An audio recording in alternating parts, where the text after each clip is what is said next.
we can ask, why do purely cognitive approaches fall short? Yeah.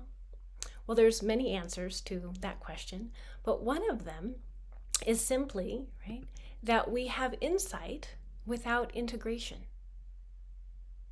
Right? We get something. We don't lack information. I mean, how many of us know that we shouldn't eat the entire bag of potato chips, or that we shouldn't eat the whole bar of chocolate, or know that we should have actually exercised 3 times this week, right? We know plenty. There's no lack of knowing. We've got the insight. And yet, right, we fall into these habituated patterns. So very often when we're leaning on just the cognitive, we're in a society that is just at our fingertips. We have more information than any human has ever had in the history of humanity. So we do not lack information. In fact, we're bombarded by it, we're inundated by it, we're overwhelmed by it, and we're disoriented by it.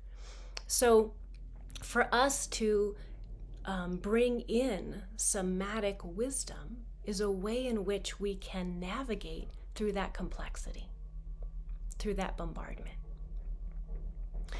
So, for example, yes, when we are about to have a hard conversation, yes, and okay, so we practice in our mind, like, this is what I'm gonna say, this is what I'm gonna say, this is what I need to say, I'm gonna do it. And then we arrive at the situation and we're facing the person we need to talk to, and it doesn't come out. Right? We, instead of saying this, we say something completely different. Yeah. So what happened? Right? Cognitively, rationally, we knew exactly what we wanted to say. Right? We had practiced it in our mind, right, so many times.